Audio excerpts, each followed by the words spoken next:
Dootha media power of news. నమస్తే, welcome to Dootha media. నేను పవన్. నేపాల్లో పరిస్థితులు తీవ్రంగా మారాయి. సోషల్ మీడియా నిషేధం కారణంగా యువత ఆగ్రహం వ్యక్తం చేస్తూ విధులపైకి వచ్చారు.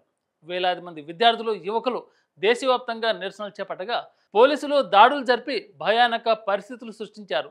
సెప్టెంబర్ 4న నేపాల్ ప్రభుత్వం సంచలన నిర్ణయం తీసుకుంది.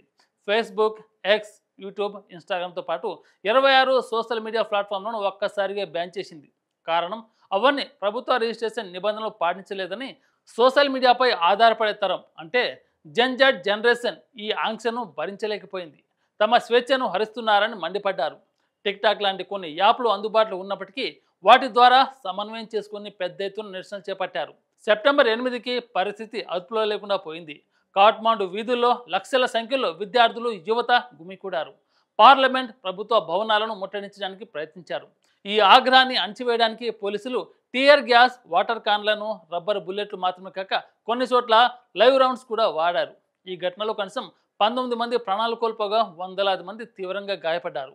ఆసుపత్రులు రద్దీగా మారాయి. రక్తంతో నిండిన వీధులు భయానక దృశ్యాలను సాక్ష్యమయ్యాయి. నిరసనలో పాల్గొన్న యువత ప్రతిఘటనకు చిహ్నంగా జపాన్ యానిమే వన్ పీస్లోని స్ట్రా హ్యాట్ పైరెట్ జెండాను ఎగురవేశారు. ఇది తమ స్వేచ్ఛకు ప్రతీక అని వారు ప్రకటించారు. 3 రోజుల్లోనే ఆందోళనలు ఉధృతం కావడంతో ప్రభుత్వం వెనక్కి తగ్గక తప్పలేదు. సోషల్ మీడియా నిషేధాన్ని ఎత్తివేసింది.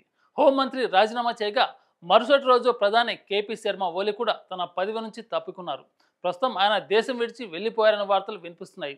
నేపాల్ చరిత్రలో ఈ జెడ్ ఉద్యమం మైలురాయిగా నిలిచిపోనుంది.